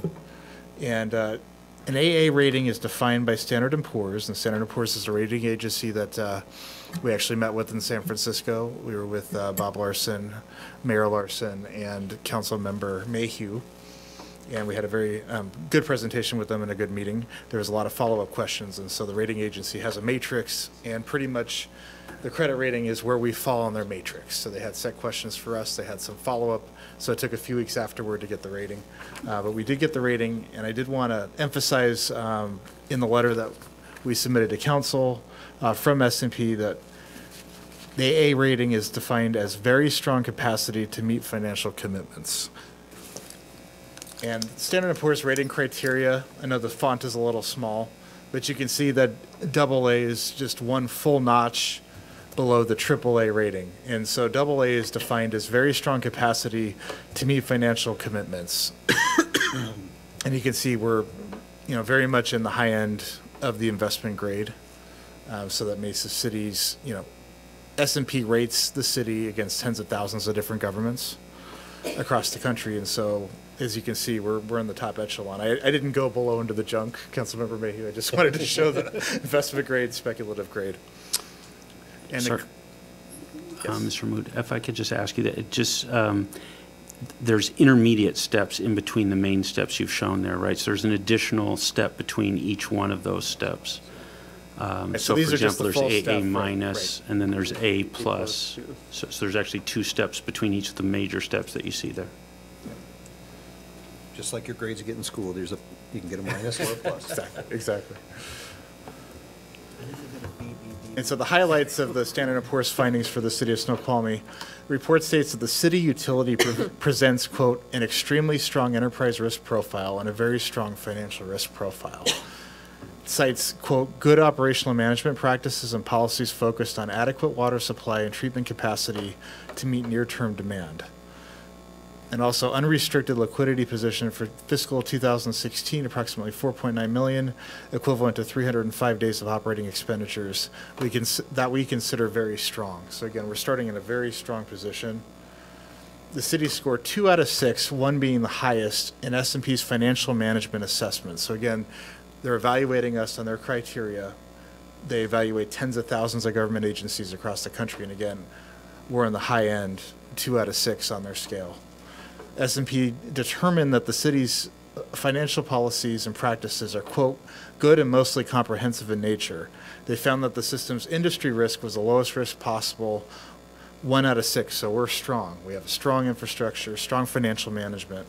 The credit rating increase could potentially save the city $300,000 to $400,000 on debt service payments over the life of the bonds. That's a very arbitrary number. There's a lot of different factors in there, refunding of the bonds, what the credit rating is when we go to sale. There's a lot of factors into that, but approximately that's the ballpark that we're looking for. So just to be clear, that going from an AA minus to an AA rating potentially saves us $300,000 to $400,000. At current market rates right now, Yeah. which are subject to change, of course, before we go to market. Items impact. The trip paid for itself? Yes. Yeah, we feel like it did. Absolutely. It was a frugal trip, it was. Items impacting credit rating and future ratings. The cash balances of enterprise rate study focused on debt service interest rates that could be higher than secured at the stronger credit rating. For example, our debt study anticipated a 4% credit rating. Again, there's no guarantees. We're hoping to come in below that number, of course. Right now, the market is pretty volatile, and we'll see what happens. But again, we're trying to go to market the next few weeks here. And so we should get this settled pretty fast. Revenues received by the system, especially for the water utilities. So pretty much right now, our revenues are tracking higher. That's subject to change. Hot summer means more consumption, of course, of water, meaning more customers, and that increases revenue. So right now our revenue tracks up, but it could cool off fast. So it's very hard to predict. When you're S&P and you're measuring a utility, you're looking more at rates rather than revenues, user revenues, because the rates are what they look at as far as the constant fees that they have and where you set the rates and what the rate increases are. And again, on that position, looking at the cash that we had when we went for the rating, looking at the rates that we have already passed by council through 2020, that's where we fell on the AA rating, and they actually made a comment in the letter that if we just had a little more cash, which again there's some factors that in the future we could hit, we could get up to that the teacher's higher notch of AA plus. So right there, and there are future development and water supply considerations, but again right now they were just looking at what has been approved. They were looking at items such as the Snoqualmie Casino. They're looking at items such as the Salish expansion and what is happening in the city right now. And so that's all. And Councilmember Sunwall had a comment as well regarding what the other agencies in the area. I know as far as revenue bonds, North Bend is at AA at the last issuance that I found, and Issaquah was also at AA. Councilor Mayhew and Councilor Jeans. Sir, could you just go back a couple slides? Sure. One more. Mm-hmm. Yeah, so if you look at that, I just want to comment, well, I'll make 3 comments. One, I'll just let my fellow council member know that the city of Seattle's water system, their most recent revenue bond they went out with, got the same rating that we just got. So that's pretty good. The thing I'll just point out is that third bullet. Had we gone out with this bond about 6 months ago, maybe even a little less, that 4.9 million would have been more like 10 million, and we would have received the higher rating. The agency said so. The AA so, plus. What's that? AA plus. Yeah. Yes, and that would have probably saved us another 5 basis points on our borrowing costs. So. I know I made this point at the committee meeting, but one of the things now that I think with the strong financial team, and I know they're going to probably need some help getting stronger in terms of just resources and manpower, but watching this as we go forward, there are many factors that go into a bond rating. All of that lowers costs for our ratepayers. So things like how much money you have set aside before you go out to bond is one of those things that it's sort of complex. It's sort of a sophisticated thing to keep an eye on. So I'm confident they'll do that going forward. But that's the only difference. That would have moved our financial rating from a 2 to a 1, and that would have meant we were 1 in both categories, and that would have been. I mean, that's just fantastic. And my point is that's really where we managed to. 4.9 million is a little low for us. We were a little late, so to speak, if you will, getting out on this bond. And so I think our financial policies, the basic financial policies that we're following are absolutely fantastic. And that is something that most cities getting this presentation are getting a sad story. They're getting, well, here's how we kind of missed a little, and here's what we can do better going forward. This is a story about all the things that we've done almost across the boards, unilaterally fantastic. That's the administration, that's council members that have been here for a few years.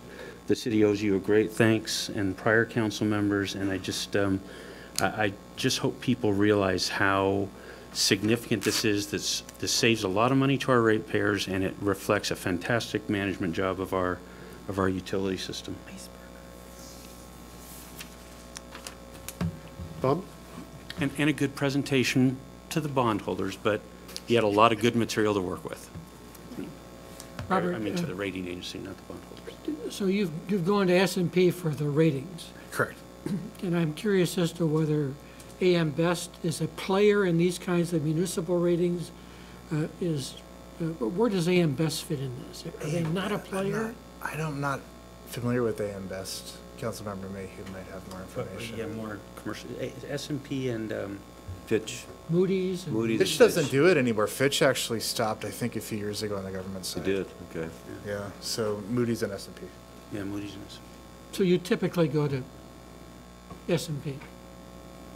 Yes, some of the agencies around here do go to Moody's. Some go to both. It just depends. City of Covington, for example, went to Moody's. S&P is pretty common, though. Okay. Is there any motivation to be rated by other agencies? It depends on the experience of the city. The city could seek out, like Moody's, for example, but that's the only other agency I can think of offhand that would give us a rating at this point. Generally, the larger the bond that you're going out to, so the more people you're trying to sell to is the kind of thing that would factor in. While it is a very large amount for a city like ours, 30 million is not that big an amount in the world of municipal revenue bonds. Councilmember Shepherd. So what would you identify as probably the biggest contributor to us improving our credit rating? Again, the liquidity. So again, the cash, as Councilmember Mayhew alluded to. She's asking versus the past. Versus the past? I'm sorry. We improved our rating, and I'm just curious, what was the biggest contributor to that improvement? I think a couple of factors. One, the condition of the system. Two, the capital projects that we've identified. The work that the Public Works team and the Utilities team did to identify projects moving forward. The updated rate study, we did have some comments about that. The updated rate study, and FCS is the group that does our rate study. They did contribute that factor, but also the strength of the city and the local economy. In the letter that was sent by S&P, they did measure that, we have very strong financials for a city of our size. We have a strong growth in this region. It doesn't hurt that we're on the east side of Puget Sound in a very dynamic region. So when they're comparing us to 10,000 other governments, that makes us look stronger. And the region's performance and the median home price, the median income does help us. That's one factor in, are the people willing to pay the utility rates? Is there a robust economy? How is the city doing financially? Those factor in, and so we're on an upward trajectory with that.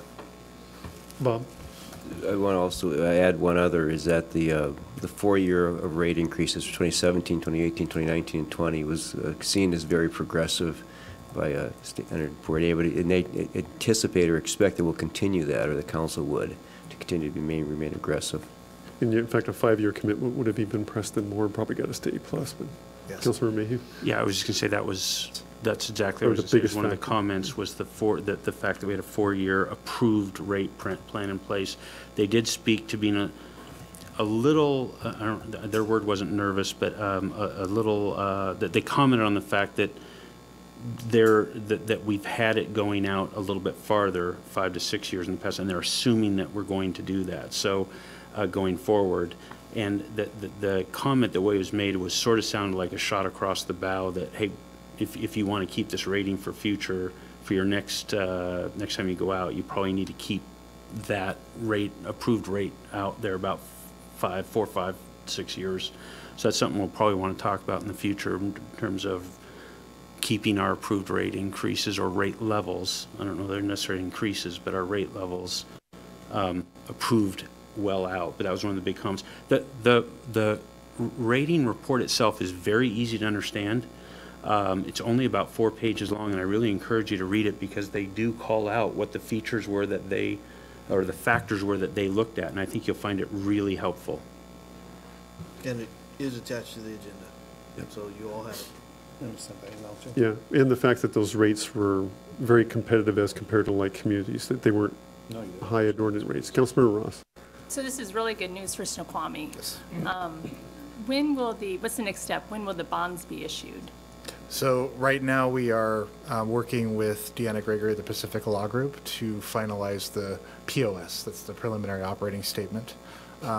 We are actually having a meeting on Thursday of this week, and we're going to, actually Wednesday they're coming to us. We're having a work session Wednesday. We're finalizing it Thursday, and hopefully within the next couple of weeks, we're trying to get this done, if not sooner.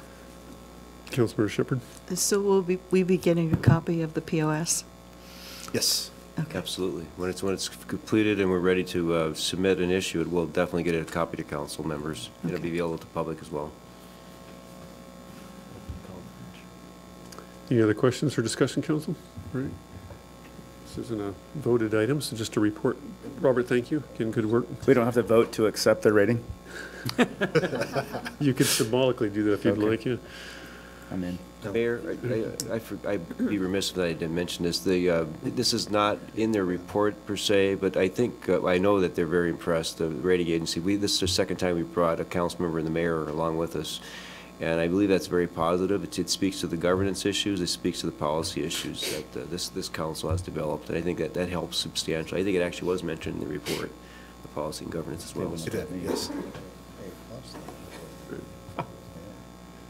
Well, and kudos to you, Dan, and your staff. I know this is a lot of this was due to the hard work you guys have been doing for the past few years on this. So, good stuff. All right.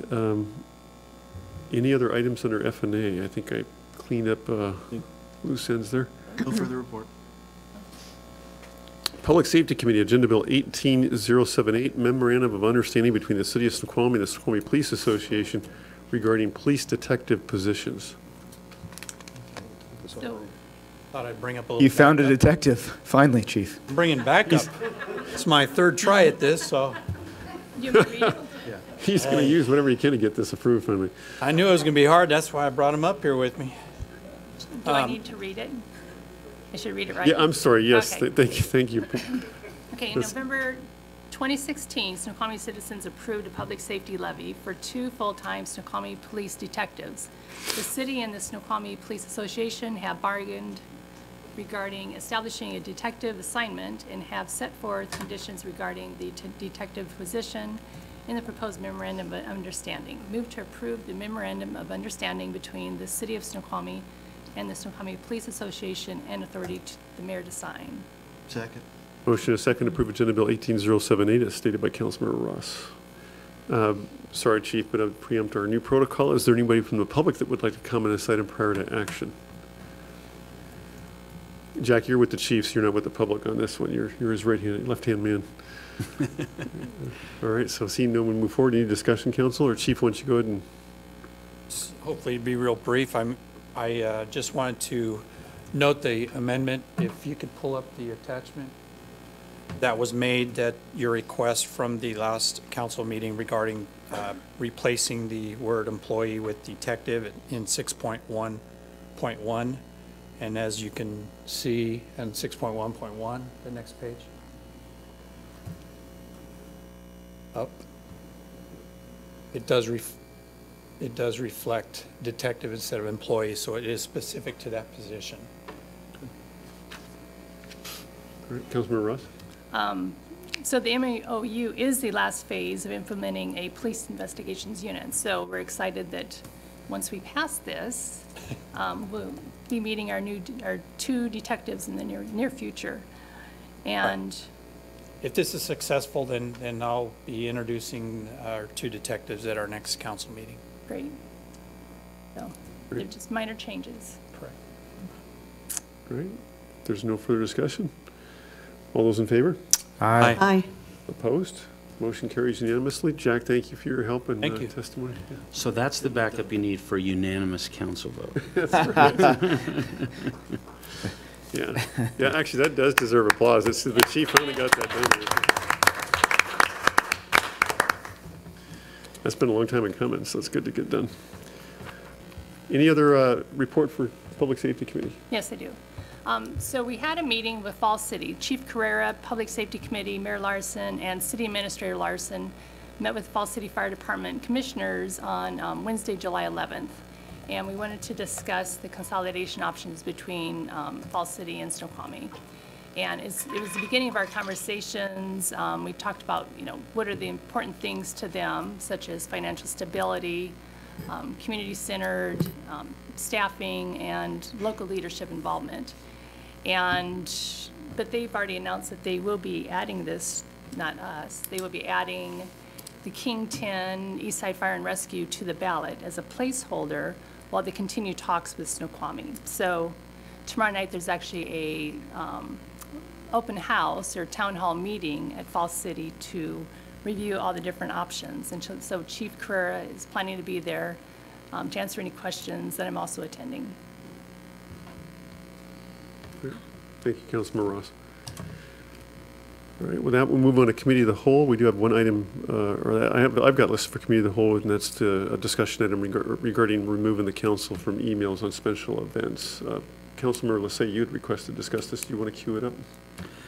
Yes, we discussed previously at a council meeting to be, council's historically been included on special event permits when they're issued, just as a notification process so that we're aware of the activities going on in the city. There was a request previously to have the applications be included for council. I think that my opinion, and I'll let council weigh in on that, is that oversteps the boundaries between legislative and administrative duties within the city. We as a council are here to legislate and provide legislation for the city, not to oversee the operations and activities at which a special event permit is issued and reviewed or issued or not issued based upon those actions that have been taken in the past. So I would encourage council, and whether we need to do a formal discussion of this, we'll get to that, but encourage council that we don't need to be included in those. I think it's created some awkward and just not applicable conversations through that process. So Councilmember Sunwell. So I don't know how long ago, it was 2 or 3 months ago, I actually requested that this be, so back way up. So as of probably 2-ish years ago, City Council approved every special event permit.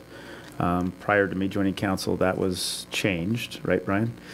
And then we just started receiving the FYIs. A few months ago, I can't remember what triggered it, but I had asked that maybe we involved, or at least not be involved, but be notified at the application phase, so that if in the uncommon event that we had some feedback, like they were going to close the road for a car commercial at 5 o'clock on the Parkway, that we might say, hey, it might not be such a bad idea, but when but what it quickly turned into is an over-analysis of every event permit, and that, like other things, just became being over-involved in administrative matters, as was said. To me, this is no different than, in my opinion, it's no different than the warrants. It's not our job to audit every SEP. It's just like it's not our job to choose which paper vendor we use and how many paper clips we buy. So I'm completely supportive of removing ourselves from the prior approval process. All right, Councilmember Holloway and Councilmember Jeans. Okay, so again, like I said, prior practice was council, this is special event permits. This is out of the norm. Okay, and prior the council approved each and every one that came through. We agreed that a large chunk of these, and most of the execution of this is administrative, and at that 2 years ago, thereabouts, 2 or 3 years, I don't remember exactly, we delegated that back to administration and said, you handle it, okay? But I still think you want to have awareness of what these are going on, these are going on and the circumstances under which they're going on, because you, as your engagement with the community, will be asked, how come I couldn't get down the Parkway last Friday? And so You brought it up, I didn't. So this will help you if you're current in email, and I'm not, but if you're current in email, this will help you in those conversations with the community of what's going on. So in part, if you're sharing city activity in the community, okay? That's kind of, and I guess I do not want to be cut out of this loop. We've had some rough goes, as you've mentioned, in certain things, and I still view a little protective of the community that I'd like some insight as to what's going on. I relinquish the floor. Councilmember Jeans. I share that idea. I don't look at it as our reviewing and approving. I just look at it as for your information, and it is, I can look at it in 5 seconds and realize it's of no interest to me, and I exit out. And if it's of interest to me, then I'll read it. But I don't want to legislate about it. I don't want to do anything other than just have the right to see what's going on in our town. I think we have an obligation to know what's going on. Mayor? Yeah, Councilmember Ross, and then I'll come back to you, Bob. I agree. I do like seeing the permits, but I don't want to have to approve them. But also what Nicole sent out recently was a calendar that showed all the major events that were coming up, and that might be good enough. Bob?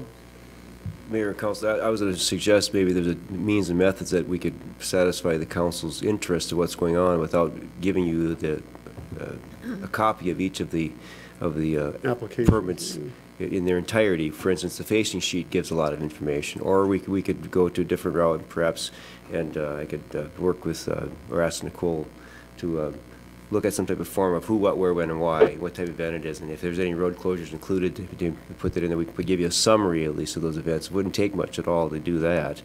But like I said, the facing page of the application or the approved application would be also very informative, perhaps. Councilmember Mayhew, then Councilmember Holloway. So I agree with the council members that do not want to look at these anymore. I don't find them easy to read. I find them very complex and time consuming, and I don't understand the value that I'm adding. Again, similar to the warrants, I think our role is not reviewing each one, but setting the policies by which those permits are evaluated. And I think our time would be better spent if we're concerned about the parkway being closed at 5 p.m.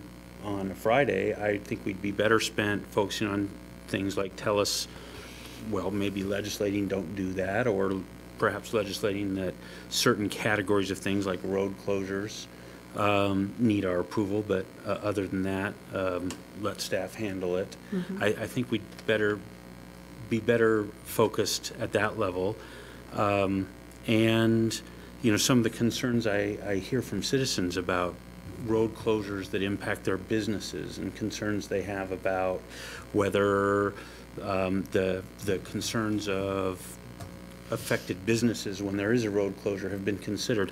I think we'd be better, rather than trying to look at each individual event permit, is to establish some policies and guidance at that level, and let staff get on with the business of, I mean there are so many of these event permit applications that come through. Let them get on with the business of running those. That's my point of view. So I'm supportive of not looking at these individually anymore.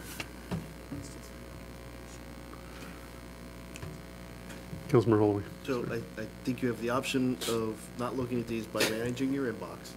Sorry. The other one, Bob, back to your point, whatever, I don't want to add more administrative work to staff. Whatever's the easiest way to get this information out, the shortest amount of time, do it. Okay, but just a simple summary sheet or the cover sheet would be suffice. Yeah. If it's quicker to scan it in and send it out, do it. Right. Councilmember Leslie. Yeah, and I agree with that. I think the idea is that we still are made aware of the special event permits. I'm not suggesting we aren't. But whatever the method is at which makes that most effective, that has the right amount of information, that tells us what the impact's going to be. Because I do get questions about, you know, why is that block closed for there's a private party going on, or something like that. I want to be able to answer that if my neighbors in my immediate vicinity ask that question. Good. We'll come up with some ideas and pass them by council as we continue this process. Councilor Mayhew? So, sorry, one quick comment. I completely agree with the comment I just heard. I would go a step further, which is, I think it'd be great if citizens didn't have to contact us. It'd be great if that information was publicly available on our city website. So they didn't have to, for example, go to a council member just to find out why is the street closed, Sure. that they could just find that out directly. You can put that on the webpage as well. I like it. It makes them feel part of it. All right. Yeah, Okay, so if there's- I'd want you to look at, Councilmember Holloway, did you want to speak? sorry, I went back to O'Brien. I'm not sure I want it publicly not acknowledged when the Sunwall family reunion is. So I think there's some privacy issues in just posting this stuff up on the web. But look at it, think about it. You're invited, by the way. That's what I was fishing for. But anyway. Well, I think Nicole has a lot of great experience, and I'd like to see her suggestions on how she's done it in the past. Yeah.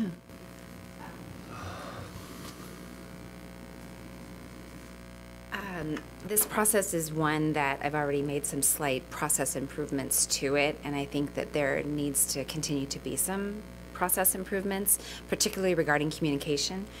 You're getting them, so is all of the staff. I think the examples last week that spurred this conversation were really good examples of, does everybody need to see a first birthday party park shelter? You know, there's some things that trigger a special event permit, which as we progress, that's a discussion I almost wish that we could have. But I understand where you're coming from, wanting to know that. So I think if there's some criteria, if it's something that's a road closure, a citywide event, something maybe with alcohol or something that you all need to see, I have no question with, no problem doing that, because I believe in transparency and presenting the information.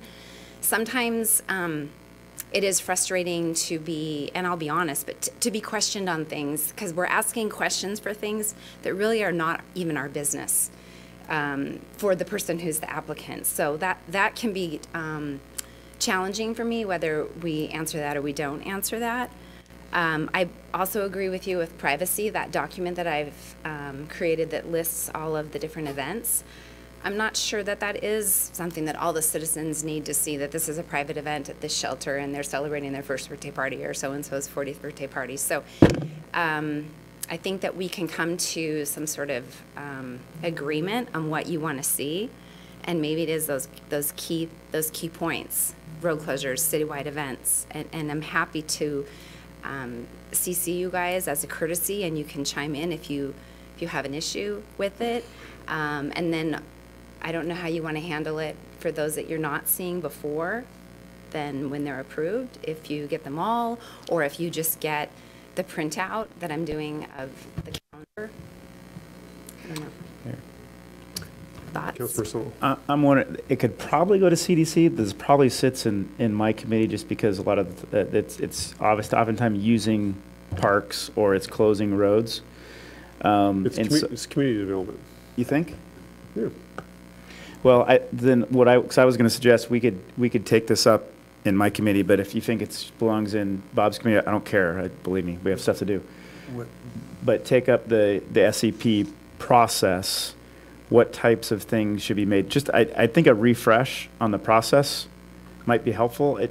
Because I think there are certain things I really don't care. Like, for example, if like our church rented the gazebo up at the top of the Gene Hansen Park on Saturday, did that require a special event permit? What requires a special event permit? You're correct. Is it interesting? Ice Cream Social, it triggered, and these are questions, especially as a new person, that I'm asking, because I am looking at things like from a process improvement. Is this effective? Is this how we should all be spending our time and our money and our tax dollars? That was triggered by the number of people that were projected to attend. So I guess what I'm asking is that prescribed somewhere? Because if that's not codified somewhere, then we should codify that, because when like when my wife turned 40, like 30 years ago, no, I'm just total joke. She's not connected right now, so she can't possibly hear this. Don't tell her I said this. It's a okay? small town. So we lived on Azalea, and I don't even think we paid the rental fee. We just took our chances, and there were probably like 40 people there. So does that trigger an SEP, right? And so if we aren't codifying these things, then we should be, and some committee, yours or mine, needs to just make sure that we're doing that, because really ultimately what that does is it makes your job easier, right? And through the approval process, and then we can establish, what are the triggers that it needs to go to council for approval. A road closure seems like one we should consider. Mm-hmm. And I close the road twice a year here in this town, so I'm happy to submit myself to that process, right? But, so I guess what I'm saying is we should probably look at what codification is in place. So Councilors, if not, am I talking too much? well, I was going to say, for the sake of time, I've seen all the council members seem to be quite happy to. So get I think to the you question and take is what committee? Should it be in your committee, Bob? Is there unanimity around that? Actually, we'd be happy to take it, but we're shackled with an hour's time, and we've got some other business. So why don't you take a first? Is it wrong run for at- us to have it? No. Are you asking that you want to see these at each meeting, or are you asking you want to discuss the well, parameters? we'll determine that. We'll determine that. I think first of all, what we need to decide is just what triggers an SE, like go through the process. And if you want to come with a proposal, I'm not suggesting I invent this. I would say what's usually triggering it, just as an information, is park rules. I think the council for the members most would part. welcome, given your experience, and we haven't had that before, Nicole, and would welcome some guidance from you in terms of how to improve our process. So maybe if They're a little rigid. for next committee meeting, which is not, we don't have one next week, right? Is if you could maybe just come prepared to outline the SEP process as we currently have it, and then we can have a conversation about whether there needs to be improvements or things like that. Does that make sense?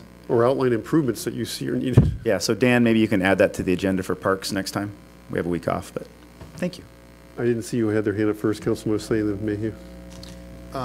Being on the Parks and Public Works Committee, I'm hoping we're not reinventing the wheel or creating processes just to make ourselves feel good. I trust that you are a professional at what you do, that you are reviewing every permit, that you are looking at what exceptions exist, why you should review that. I don't know why we need to put this in front of committee and create a whole process around it. It seems to be working just fine. I don't know, I'll certainly state that during the committee meeting if that's the pleasure of the council to do that. But why again are we, all I was asking for was we don't need to see the permits before they're issued. Give them to us when they're issued. That's all I was asking. Councilor Mayhew. Yeah, so I really wanted to use this as a point that we need more than an hour for the Community Development Committee meeting.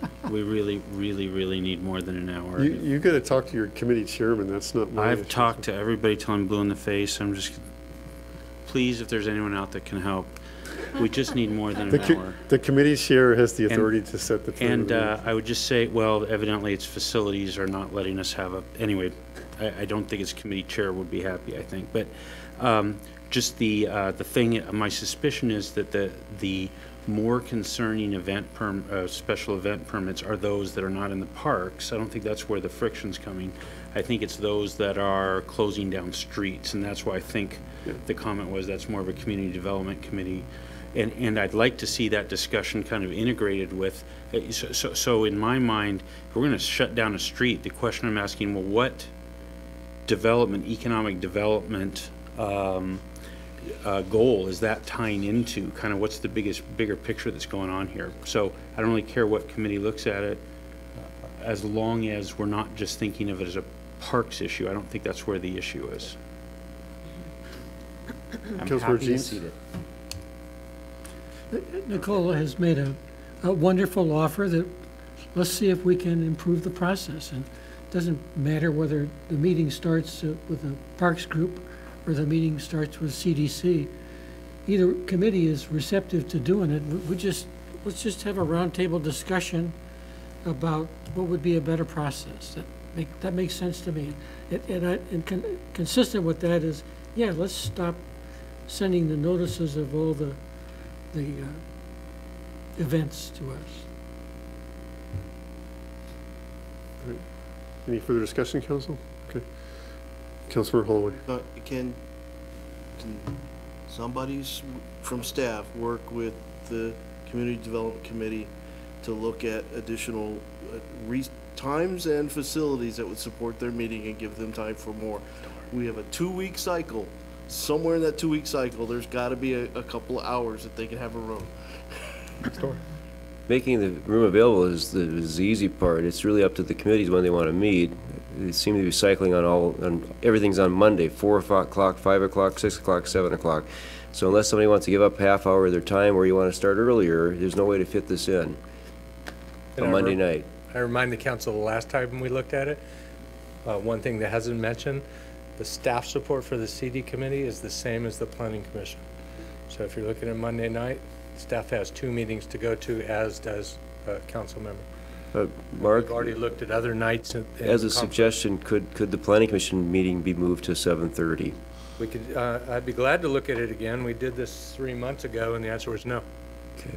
Maybe it's up to council to dictate that, perhaps. Planning commission it's up to council to make that Wednesday or decision, Thursday not night to the get them out of the commissioners. sequence of the committee meetings. We'll bring back some ideas. Or to the following week on Tuesday. Or, Yeah, like I said, we got a 2-week cycle. We can use Tuesday through Thursday on council nights for meetings if we want. So we should be able to crack this nut pretty easily. Well, we used to, years past, go Monday and Tuesday for, the other committees, and then F&A would wrap it up on Wednesday night. Yeah. So you'd have 2 nights of these committee meetings versus the 2 with the 1, so. Or we could move F&A to Wednesday night and give open Tuesday night up. We're kind of shifting around to 2 different topics now. I think but everybody seems happy to send the one back to committee. Councilmember Shepherd, you had a question or?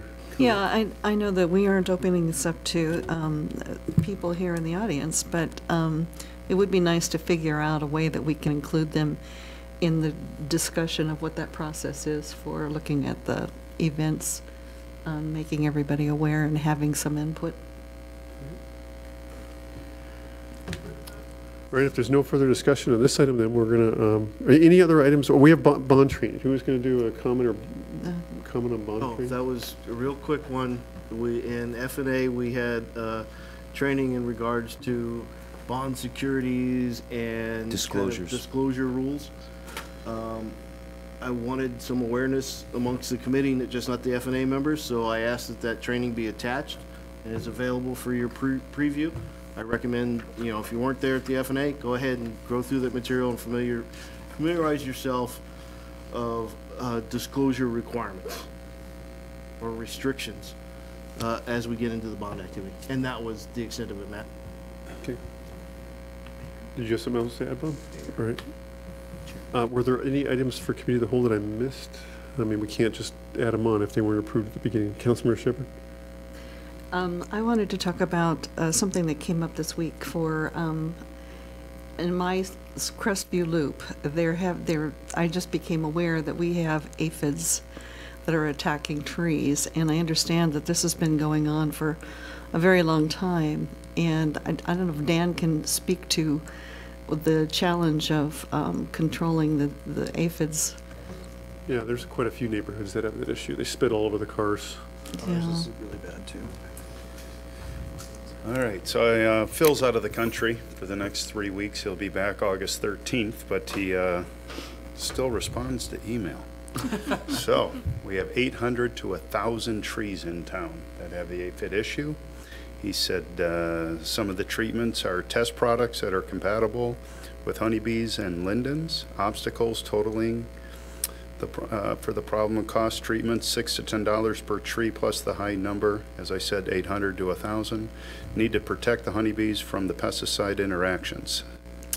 Other things we are doing is we're trying to phase out these lindens, the tulip trees and the red oaks, which is what they're affecting. So he is going to be addressing this when he returns on August 13th, and he'll be, we are collecting the emails. We do forward it to him as we receive them, and that's where we're at. Dan, you're familiar with, there had been some treatment on some streets. Correct. Do you know exactly some have how worked, many? some have not. So he's experimenting different variant. Could we get just, when it's available, a short report you can send out to council? Absolutely. Thank you. Great. Councilmember Shepherd. Yeah, so I just wanted to tell you that I went over and looked at the trees. I wasn't aware that we had this issue until this week, and the person that I reached out to her. She was on our local Facebook page, and I wanted to get more information. I guess she's been dealing with this for 10 years, and they've tried a variety of treatments, and nothing seems to be working. And I asked her, did you try spraying? I've been Googling and trying to see what all is out there, and so she's tried a whole host of things. The city's tried some things with no real benefit, and so she's come to the conclusion that her tree needs to, at the very least, needs to be cut down and replaced. And so my question is, since she's been struggling this for 10 years, and if a resident wants to remove a tree, and this is a city tree, what is the process, or what are the options that she might have? Submit a permit for a street use permit, and we evaluate, and we work through with the urban forestry group. Okay. Meaning Phil. But the only way that would probably be effective is if the resident was willing to pay the cost of the replacement with another species that wouldn't be prone to aphids. What kind of cost are we talking about? That could be several $100s. Right. It ranges anywhere from $1,200 to $1,800 to replace a tree.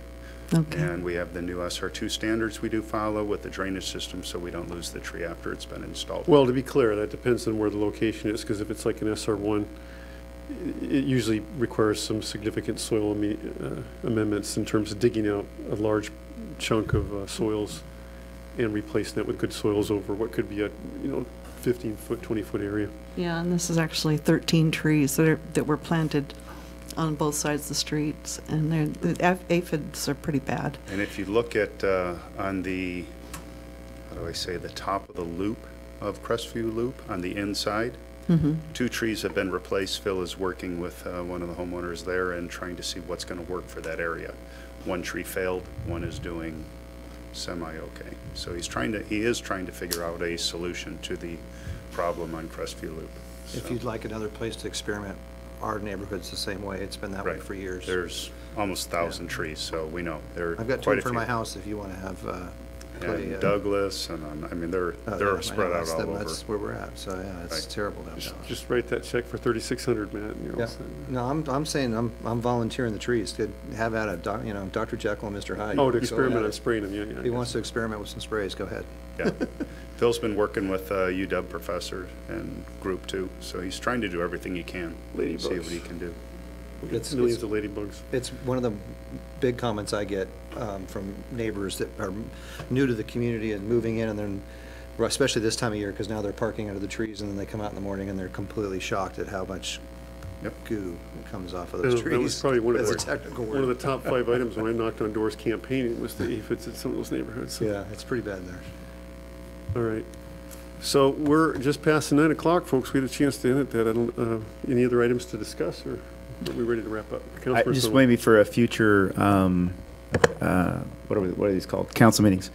I would love to get an update on where we are in revenue from the new retail center. They've been open for coming up on a year, and I'd love to see where we are in terms of compared to projections. I've heard that we're killing it, but I think it would be, especially as we head into a budget cycle, I think it would be interesting to see kind of where we are from a revenue perspective from what I'll call the Safeway complex. I can assure you and say council members that we will have that information when the budget discussion starts. Okay. Whatever we can get put together. Maybe we'll have it now. I'm trying to think of how many businesses are there, because the rule is we can't report if there's 4 or fewer businesses. Mod, Starbucks, Safeway, And Bartell's, Chase. Chase doesn't really count. No, you got to wrap it together. Starbucks inside of Safeway? Safeway has Safeway. Well, there's Safeway. Nice try. You got the There's Safeway. Starbucks in the back of Safeway?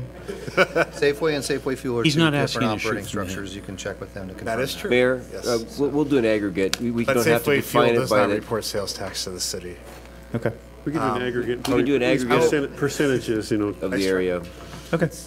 Thank you. All right, thank you. All right, staff reports are written,